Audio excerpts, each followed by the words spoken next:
Whoa. I'm Lisa Gibbons. You were expecting Lisa. But no, Lisa had a job interview tonight, and that's a good thing. I have a full-time job. Anyway, Alan Hamel and Suzanne Somerd our show is on 6 a.m. to 9 a.m., 94.3 FM, Bill Fingal's show with Kevin Holmes. And when they come on, the studio is aflutter, everybody is crazed, and they are the greatest guests, along with Kay Ballard, who's here, and other people, but I mean, they get a whole big to-do. So just let me tell you, I'm gonna give you a few remembrances of what I know about Suzanne and Alan. Alan Hamel is Jewish from Canada. I am Jewish from New York. And the difference is, when Alan Hamel was doodling his noodle, his mother said, continue, it will get you someone very special in life. I doodled my noodle in Long Island, and my mother said I'd go blind.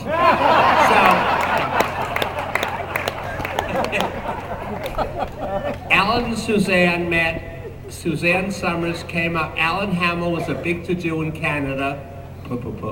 And he had 2 syndicated shows, and he had the anniversary show. Was it the anniversary show?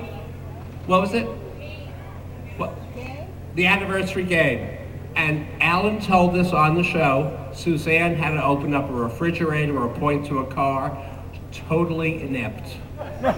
Nothing. But Suzanne Somerd's goal in life was to be a Jewish man who didn't like sports. That's Alan Hamel. Alan Hamel's goal in life as a Jewish man in Canada was to meet a shiksa that had great talent that he could manage and make a fortune.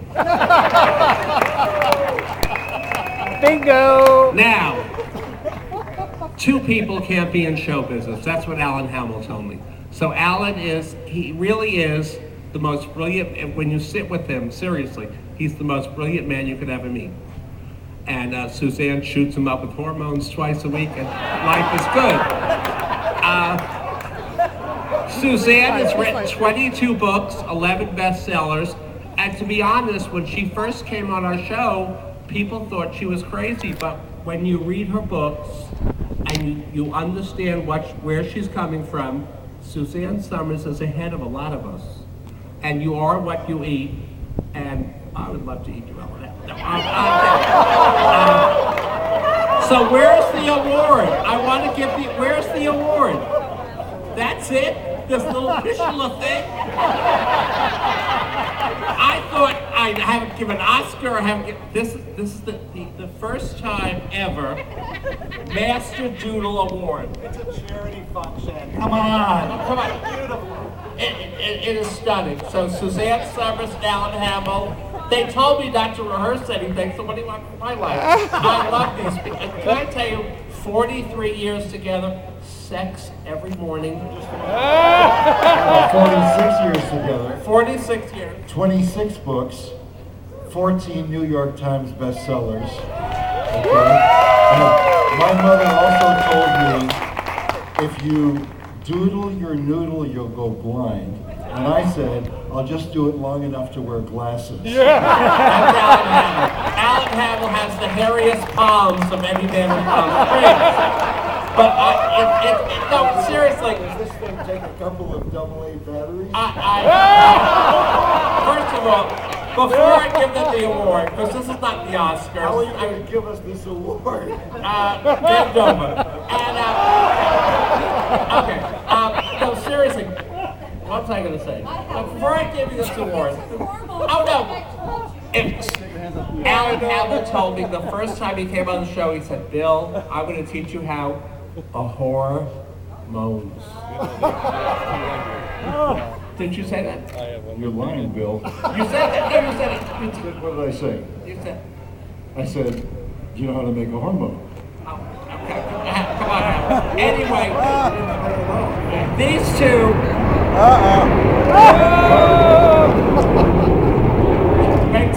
Wait till the frickin' plane takes off. I hope it's one of ours.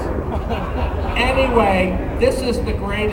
these two people are madly in love. She couldn't open up a refrigerator or point to a car. They met in Canada, and life was good, right? And I love you, Suzanne Somerd. I still can't point to a car or open a refrigerator, but I do other things very well. Yeah. And they have sex every day, 4 a.m.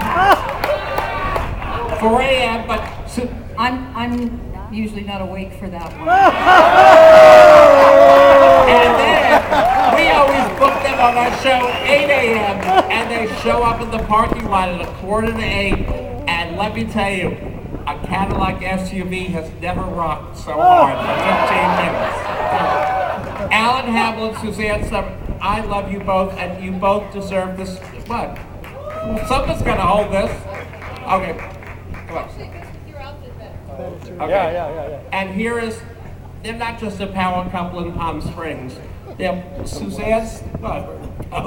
You're a power couple. You're a power couple. And going to your house and eating with Kathy Griffin was the worst experience of my life. Can I say, Kathy Griffin's she's not nice in person. Anyway, here you go. You're so wrong. She's completely opposite to who you think she is when she's their on-camera self. Which is nice. A boring bitch. Here you go. Suzanne Somerd, Alan Hamel. What?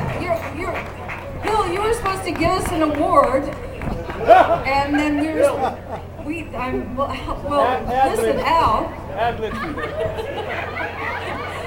I realized How did we become MCs?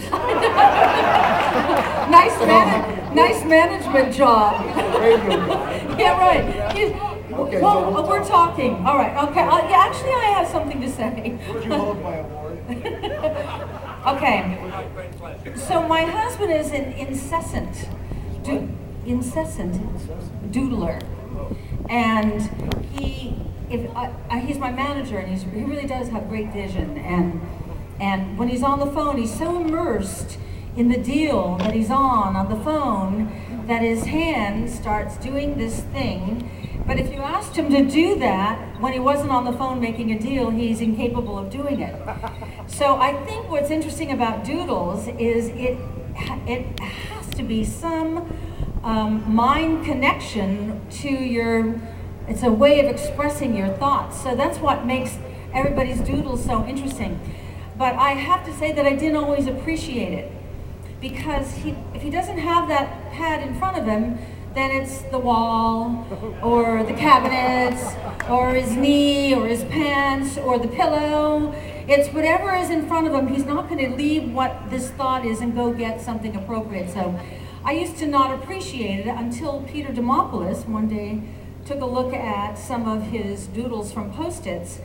And Peter, who used to have the art gallery, saw the artistry of Alan Hamel. So he put together that first doodle book. I don't know if any of you have it. And then the next year he put together a second doodle book.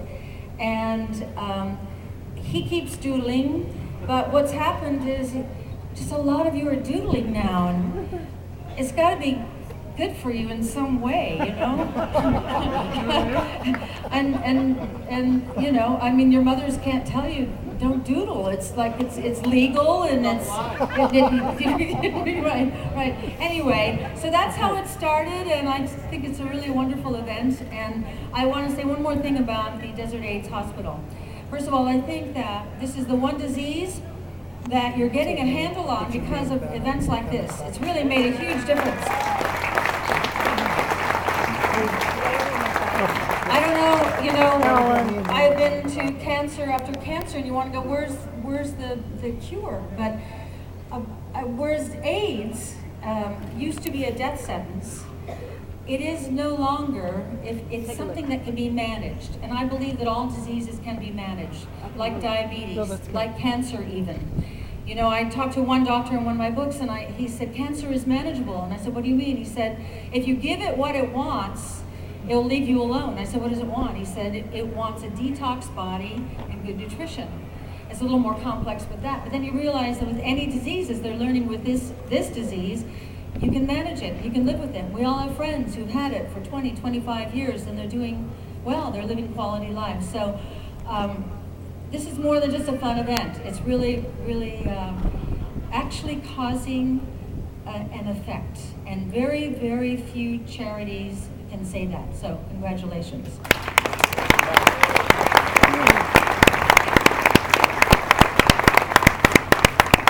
So the reason I got involved was because in the early 80s, I had a cousin. His name was David Brody, and he was more than a cousin. He was my brother. We were 9 months apart. We grew up together. He lived with us half the time. When we go on vacation, David would come with us and the family, and he was my brother. He died of AIDS.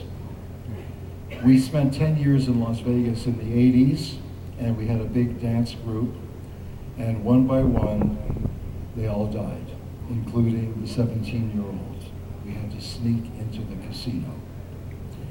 So that's why I'm involved, that's why Suzanne is involved. This is very important for us, and perhaps one day we'll be able to eradicate this terrible, terrible thing that affects everybody, no matter who they are, what country they live in, what their national heritage is. It doesn't matter.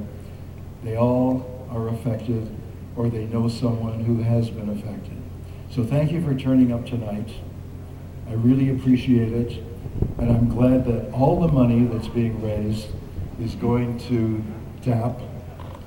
And there are a couple of things that are being auctioned off today.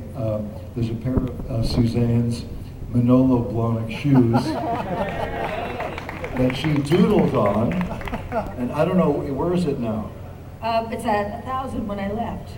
Okay. That just seems wrong because a pair of Manolo Blahnik. $1,500, right? No, you're lying. Well, I know, but I'm trying to raise money. No, but they are. I'll lie, I'll do anything. Is that what raising money is about? Is lying? That's right. That's what I do every day when I'm doing it. Do you know how? Don't take this mic from me. It's my turn, goddammit. So there's no, and my Manolos originally were $565. That actually leads to a story about the Thigh Master.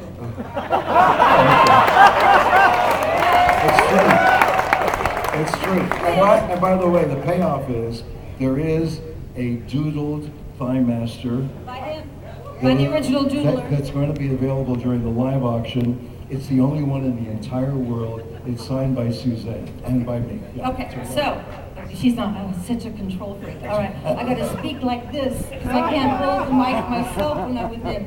All right, so in the 80s, the 80s, I bought a pair of Manolo. Would you stop trying to take this mic? I bought a pair of Manolo Blahnik shoes, and it was the first time that I'd ever paid $565 for a pair of shoes that were just sort of nude. And especially since you were broke. No, I wasn't. I was on Three's Company at that time. You were broke. No, I wasn't. No, I wasn't. So I was in my dressing room and I was in my underwear and I was looking at my new shoes, and I walked out and Alan was sitting in this little anteroom and I said, You like my new shoes? And he looks up and he says, great legs. And I went, oh my God, that's the Thigh Master commercial, and that's how it started. Oh, did you want to take the microphone from us, Bill? No, I just want, this is the greatest couple. I mean, Suzanne Somerd, you get hit from people. I mean, when I have you on, yeah, we get emails, and she's crazy. Let me tell you, read her books, and look at these two. I mean, they're both 110. And, no, really, and you look great, and I love you both, and we appreciate everything you do for the community. I think you are so fun. You have smart humor. Doesn't he make you laugh? Don't you laugh? We do that 6 a.m. to 9 a.m. starting Monday. And I love you both, and thank you for doing this. And Alan Hamel, why don't you buy my noodle? I doodled it. Thank you, everybody. Okay, don't go anywhere. Don't go anywhere. Wait. My name is Erin Pill. I was in the the original Broadway cast of Avenue Q, which wanted to tell me.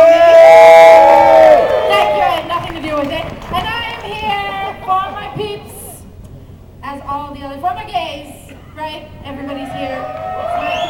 It's my community too. And the first thing we're going to auction this evening, because they're here, and because they are so fabulous, and because they are the Master Doodlers, is, what is this?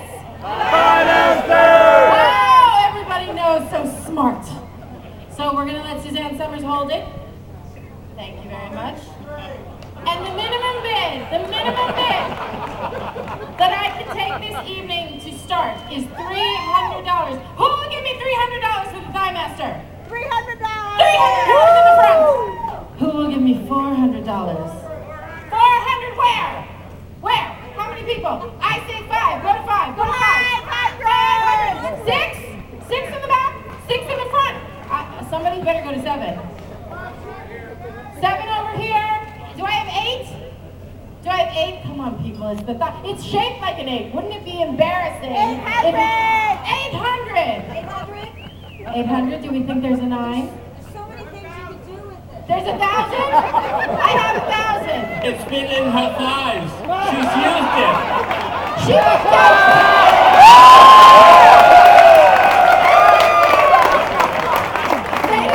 Joyce DeWitt doesn't have the thigh master. That is now Suzanne Somerd's personal thigh master. So the price goes up. Who will give me 1,100 for a thigh master used by Suzanne Somerd? Live on stage, raising money, Desert AIDS Project, people. 1,100. 1,100 going once. Oh, 1,200. 1,200. We have a bidding war. A bidding war for the thigh master that has touched the voluptuous thighs of Suzanne Somerd. Look at that. A thigh master used to inflate the breasts of Suzanne Somerd live on stage. We're at $1,200. Do I hear 13? $1,200 going once. $1,200 going twice. And it's a bargain. Yes. Work it, Suzanne. So, for $1,200,